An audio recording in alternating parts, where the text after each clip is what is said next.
So you have your seeds purchased, they're nice and stored away, ready for the seasons coming up.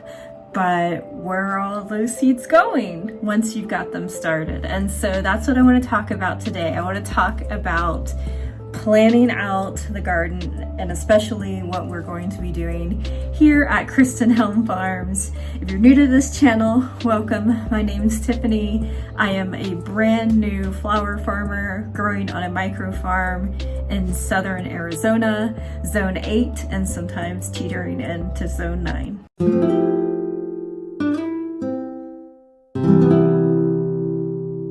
So I am completely brand new to this venture as far as starting a flower farm and getting back into full-time gardening. And so I had to kind of reteach myself again the importance of planning. Planning is so crucial because, one, you need to know how many plants you have that are going to be going out in the first place. That way you know you have enough space.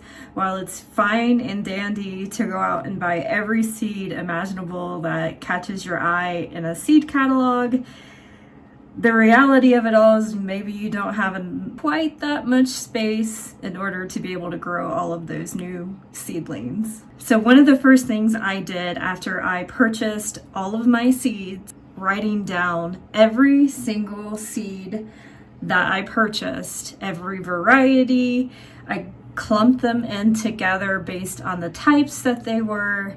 And then at that point, I had everything in front of me to kind of determine what all I had. Another beneficial thing might be too is you can label how many seedlings that you have in your packets. That way you don't try to plan out maybe more than what you have, or maybe you bought less than what you thought you did. That way you can kind of keep it consistent. This is especially important if you are planning on succession planting and planting more and more crops as the seasons go along. So I had all my seeds in my listing, and then what I did next is I had to go outside with a measuring tape and I had to measure my yard and figure out, one, how many beds could I get out of my yard?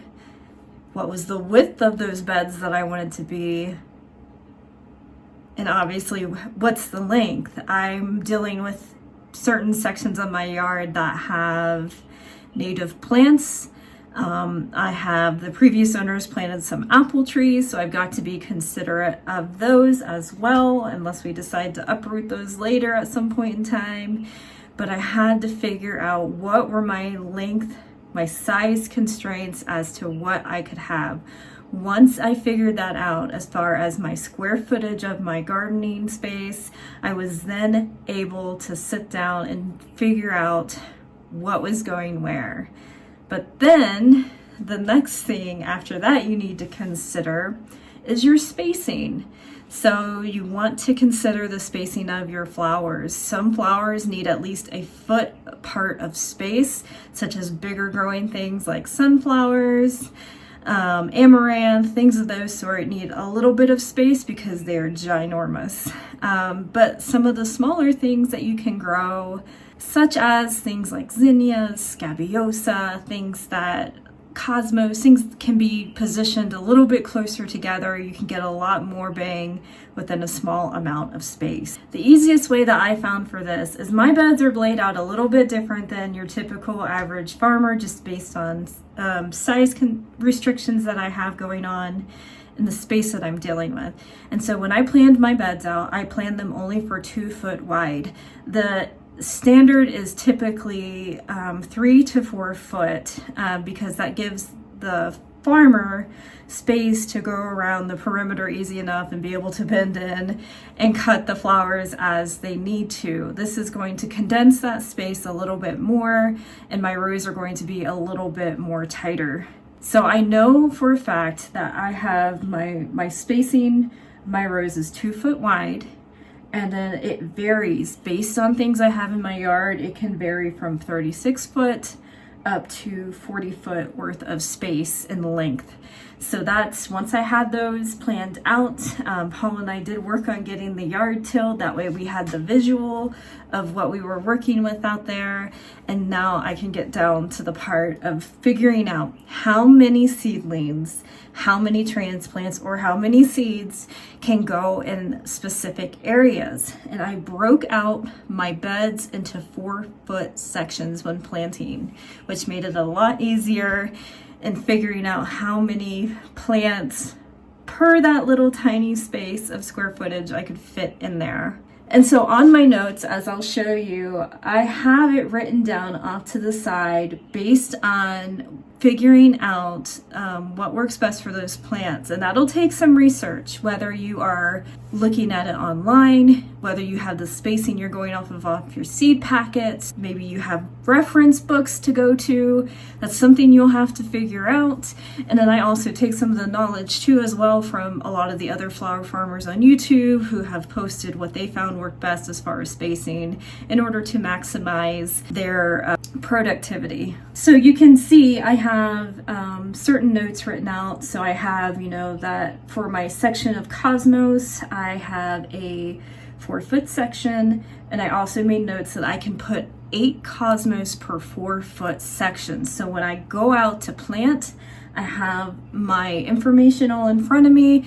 That way I have my trays of seedlings. I can measure my space with a yardstick or with a longer type of measuring tape and figure out my 4-foot increments on my beds to kind of keep me in line with what I'm doing. Another step that you could take on this, which I've decided not to do, even though I have the materials, is that folks will set down landscaping fabric, and I'm talking about the heavy duty stuff that, a lot of agricultural farms and some flower farmers will use. This is a very thick plastic type sheeting that you can put down, and then what you can do from there is take a torch and then cut holes into that said fabric. That way it melts the fabric, and it's a weed barrier prevention. I've decided against this because a lot of those come in black and it's extremely hot here and very quick. So I didn't want to risk roasting my seedlings, even though we deal with the worst weed, honestly, we get here is not a weed, it's Bermuda grass. And that is what we really struggle with come once the temps start warming up. So that'll be my annoyance and bane of my existence this year as far as dealing with things I don't want in those beds growing. So I don't just have flowers growing in these set beds that I've already tilled up and made ready to go. I actually have flowers that are going on different parts of the property where I can just finagle a little bit more space out of it, because like I said, I'm growing, I think, on less than 2,000 square foot of space, and that's not a lot. I'm not going to get a ton of production here, which is why I'm thankful I have other parcels of land where I can continue to experiment on, but the one that is close to me that I can keep an eye on here is unfortunately the smallest parcel that I have. But I also have other sections that I've, tried to figure out how much can I place here. And so I've looked at my fence lines, I've looked at spaces next to buildings, I've looked at open spaces that aren't being necessarily used and don't have high traffic. And so those are also things I'm considering in my planning design and figuring out where are things gonna go. That way I can maximize my productivity and what I'm producing here on this micro farm. Now there's a lot of different alternatives that are available nowadays. You can find an app to use that will actually help you plan out your garden beds. You could use something like SketchUp. You could use something as easy as MS Paint if you wanted to. I would say if you don't feel comfortable in drawing out things, it's just basic, really just drawing rectangles out and squares. But you can also get grid line paper, which would also help you kind of keep everything kind of neat and concise as well. I do want to show you one other thing that I'm using, which is going to help me keep an understanding of everything I want to go, because I found myself buying more seeds than what I really probably should have. And unfortunately, when I bought more, I need that space. And so I was getting tired of erasing constantly my changes within that sketchbook of mine. And so I figured out just a different way to use to make it a little bit more easier to my mind. And I've already been able to mix and match things around to make it way easier. And that different way that I'm using is by putting sticky notes onto my door. You could do it on a wall, you could do it on a large piece of paper, whatever works for you. This is what I found that worked best for me. I have a visual on what I am planting, and I have extra little notes on there. So on my sticky notes for each things that I have planted, I have notes for how many can be planted in a 4-foot section. So each small sticky note I have up there represents a 4-foot section in my garden. So I have how many can be planted in that bed as seedling or transplant. And on some of these, such as like my Pro Cut sunflowers and things like that, I have it noted as far as which succession is going out. So is it in the first round of succession? Is it on the second, the third? I have all of those labeled out on there. That way I can kind of keep my sanity, and I know not to plant everything out at once. So that is one other thing. If you are more of a visual person like myself, I used color coding to help me keep things straight. And this was also amazing because it helped me to really understand what I might be lacking as far as growing this year. And so what I did is I used pink as my focal flowers. So these are larger scale flowers that are the main prima donnas of the bouquets. And next I have blues, and these blues are going to be things like filler flowers, not focals, but flowers that are smaller in size, that are just used to kind of beef up the bouquets and help those focal flowers. And then finally, I used a yellow greenish type of post-it note for my fillers. And this is the green foliage type of fillers. So things that aren't the stars of the show, but again, they're there to beef up those bouquets, and they're there to kind of help bring everything together and make everything feel as natural as possible. And so that is one thing I did notice that I am lacking a little bit on when I went through everything that I had, is that my green foliages are fairly low. I don't have quite a bit, so it's going to be kind of a experiment this year to see how much I can get out of those, and if I need to consider some other things going into next year. So one more thing as far as planning that has helped me, and again, you can use different ways to do this. If you are on your phone a lot and you find having apps very useful, you can use your calendar to do this, to help give you those reminders of things that you need to start. But what I am I'm very visual, and I like to have physical things to kind of look at, to write on, to make notes, drawings, whatever I need to do. And so what I have decided to do is I originally started with a very small planner, and I still use that planner in order to give me my monthly notes as to what is thriving in the garden, what I don't need to be planning out again that year, what just didn't make it at all, and some things that I'm just like, I give up and I'm not going to do it anymore. So those are helpful for that regards. But I use a good old-fashioned calendar in order to start planning out when things are going out. And so as you can see in February, I have notes on here to start some snapdragons. And I also have a note as to when I start my spring summer transplants.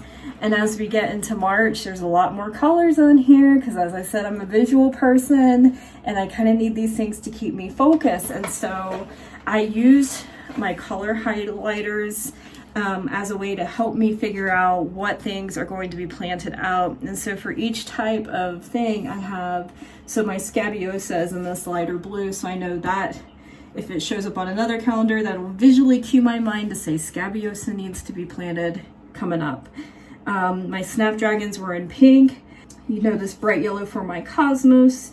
And then for my fillers, I tend to use the greens, like Persian crest or some of my frosted gold cress. Sunflowers, obviously a bright sunny yellow. But as you can see, I have all of my successions and my plantings marked out on here, and they're all different. Some of these are going to say transplant, some of these are going to say start. And on my successions, I actually have the number of which succession number that is. So whether it's the first, second, third, and I've got those spaced out obviously as the next weeks go in throughout the summer in my calendar. And I also have my important dates such as last frost date and then when to start early seedlings and all of that fun stuff. So again, I'm a visual person, and so color coding and things like this really help me to stay on track and help me know visually what to start versus having something that is just kind of written out. So I'm going to use Angela from Growing in the Gardens Guide. This is awesome. This is amazing, but I can get overwhelmed sometimes looking at this list and not be able to really kind of see what I need to see. And there's times where I've forgotten things because I've been looking at other things on there. And it's a great, like I said, it's a great idea to know when we need to get things started. But to be quite honest, I need that color visual. And as you noticed on my calendar, not everything is on one single day. I've got to give myself that space to be able to do this all because it's a lot. And I'm trying to keep it so that I don't lose my mind. And so anyways, that is the biggest thing as far as planning goes. And so that is what I wanted to share. Hopefully you got something out of this today. If you did, please consider subscribing to my channel. I'm a very small, very new channel. So why not subscribe? Because you can be here and maybe I've become a great success. And you can be like, I've been there since the beginning. But anyways, thank you for watching, friends. Take care. See you next time.